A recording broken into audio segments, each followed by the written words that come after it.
Final game of round 16 underway here at Combank Stadium. And the Titans will use it first.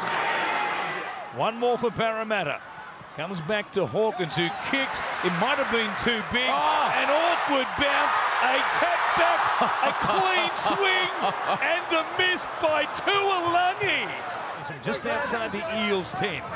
Here is Foran down the middle of the field. As clean a run as you'll ever see by Jamin Jolliffe. Just hit the line and went straight through it. As Campbell goes to the air, he goes long down towards the Fox. It's given there. Hits him right in the ribs as well. Last second then, Tuolangi onto Iongi, looking for support back on the inside. Hawkins was there, just couldn't find him. Goes across now to Penasini, weaving back towards midfield. Comes back to Williams. He shows a dummy. Still going is Jack Williams. Links up with Iongi and a long Wally Lewis ball. Russell, he'll get there.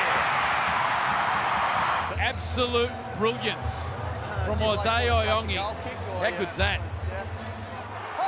Got there, so did Campbell Gillard, but only just there. Lussick jumping out from dummy half.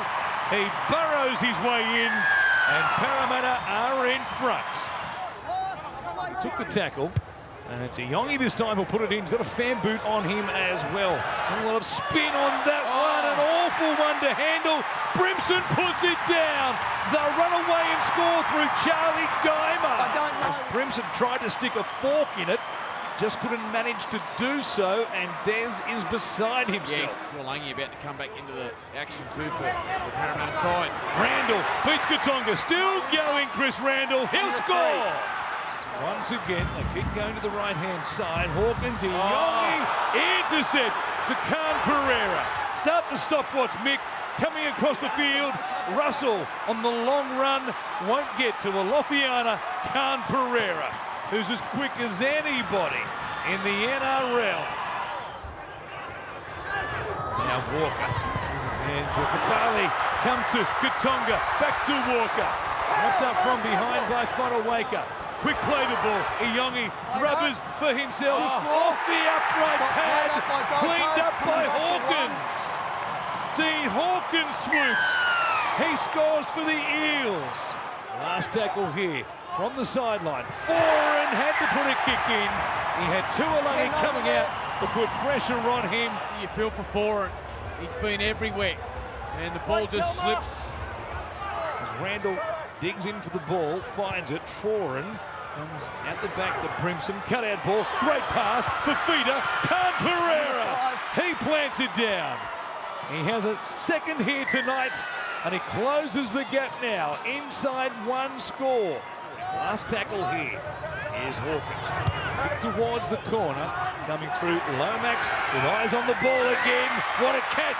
Fires it over the top, straight back here to Penasini. Still going! Penasini scores, but it is Zach Lomax. Brilliance on the right wing for the Eels. Play it now. It comes back through the hands from Williams. Not good. Again Hawkins, Tuolangi, Foran was there, back to Hawkins, he takes them to the line, trying to reach out and put it down again was Penasini, but he was held up. Just there. Yeah, I thought so. And he was confident. Tonight here at home, they've given the fans something to cheer about. They're impressive. At full time, Parramatta 36, Gold Coast Titans 20. I feel all right. The players a bit more fatigued than me, but I just think it was reward for their effort. Right from the start of the game, we were threatening with our attack, and it's something that we planned to do, and they went out and executed it, the players, and did a really good job. And then we got some periods of time there where we sort of self-inflicted and had to defend, and we did it for the most part. I know you probably don't want to single out individual guys too much, but Isaiah Iongi, it's his first full season in first grade. He's laying on tries, passes, kicks. Can you just comment on how he's going this year and how he went tonight? Yeah, no, he's improving every week. He's just I don't know, how would you describe? He's a quiet, laid-back kid, works really, really hard, diligent on the detail in his game, and he's a fast learner. And so he's improving every week. How significant is it for this group to see that they can get results without Mitch and Dylan? Because probably at the start of the season without Mitch, times are pretty tough. But to get a win against a pretty desperate Gold Coast side without them, what does that do for the confidence of this side? I just think the win in general does wonders for our confidence, and regardless of who's on the field, our mentality is whoever puts that jersey on with the badge on it is responsible to serve it for that game, and that's something that we're really working hard on. And we've been really close against some quality opposition, probably 4 or 5 times this year, like really close. And it was just good tonight that regardless of who goes out there, whoever puts that jersey on, perform well, and we're able to get the result. So it does everyone confidence, regardless of who's on the field. Jason, when you went into the game, obviously everyone knew whoever lost was going to be in last position. Do you sort of talk about that to motivate the guys, or is that something you don't mention? No, I genuinely didn't even know that was the case, and I don't check the ladder and I don't check social media. All we're worried about is how we're going to get better every single day, so that when we can go out and perform well on the weekend, and that's our focus, and that's something that we're building within the 4 walls of the club. Must be nice though not to be in last position. Yeah, it's good. Yeah, last sucks. Yeah, so yeah. Jason, I'm sure Zach Lomax probably was disappointed with the way that Wednesday night went for the State of Origin, but what did you make of him coming backing up tonight? Was that really classy offload to Will in the second half? What did you make of his performance today? Yeah, Zach's a quality player. He's, I think the best thing that he could have done was back up and play, because he had a lot of redemptive sort of energy about him, and yeah, Zach might have had 1 or 2 things not go his way on Wednesday night, but it didn't make him an ordinary player. So, and credit to him, he went out there. He's a pro. He recovered and got himself ready, and his biggest thing the last 4 days was just not letting his teammates down, and he went out and he did that tonight. And the table's pretty tight. What are you sort of hoping to achieve in the rest of the season? How far up the ladder do you think you can get? As long as we just keep focused on week to week, and wherever we finish, and by the end of the year, that's only what we can control. We only just want to keep improving on our performances every week, and look to be a better side each and every day that we're in our training. So we're not too worried about too far ahead of where we are. I think our next job will be Dragons next week, so that's our focus. Des, could we just get your initial thoughts on the game? I thought coming into it, off the back of a bit of momentum from last week, I expected a better performance than what we showed tonight. But particularly in the first half, we showed we scored first, and obviously but the tries they scored and the sort of tries they scored, out to 18-6, got 4 back to 18-12, 18-16 half time. Straight after half time, 24-16, 4 back to 24-20. But it's the inconsistent nature that we're playing. You've got to catch balls at the back, turnover, reset, dive over from dummy half, kick the fusel on the last play. There were 2 of those. I thought the type of tries they scored were pretty disappointing. Probably easier said than done, but how do you fix that sort of stuff, like those moments? You just got to keep working at it, and it's the big moment plays, and you got to execute them. We were really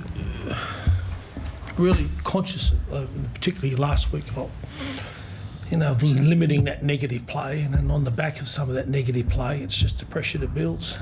Thought Patches, we played some good footy, and you don't want to. We lost a JC early, which caused a bit of disruption in that, but I still thought we played still enough footy in us to play better than that result, and that's disappointing. You mentioned JC. How's he going in the sheds? That not pretty serious. Well, it's a Category 1, so it's 11 days. So there's a possibility that he won't play next week. Is he up and about though and walking around? Yes, yeah, no, he's okay. That's good. How much of a loss would that be if he? Sorry? How much of a loss would that be if you were without him for the Cowboys? Yeah, we've got young Tommy Weaver there. So Tommy will come in and fill that role if at first, instinct, if first thought anyway, if JC, which is more than likely not to play, which is coming down to a pretty big. And we had a lot to play for tonight. Last week. Coming down here, and they've got their issues too. They've got players missing as well. And then to go back to Seabus next week and play the Cowboys. Rudy? Sorry, Des. I was going to say, Des, you've been in this game a long time, and you know how it works. When the team's not winning, attention always falls on the coach, and there's already been talk about your future at the club. Now you come out tonight against the side with no Mitch, no Dylan Brown, and it leaves you on last on your own. Like, do you anticipate there'll be more speculation over your future now, Des? I don't know if there's the speculation. It's been reported, but obviously, sitting in last is a position that we don't want to be in. We thought coming in like this, it's very tight there at the bottom. In those sides, it's pretty congested. That's why tonight's game was so important for us, and I thought we were in it. We had a good chance of playing it, and we can only keep trying and keep working at it. There's been some talk, Des, that at the end of the year, there's been some whispers around the traps that you might walk away anyway, regardless of what happens. Can you talk to that? No, they're just whispers, mate. It's just rumour, innuendo. Cool, thanks everyone. Do you expect that Feder back playing first grade next week, Des, or will he need some time? He had another small procedure on Friday. We'll see how he pulls up next week. Yeah. Will he potentially make a return through a cup, do you think, or is he, like, when he does come back? Probably after the bye. Cool. Thank you.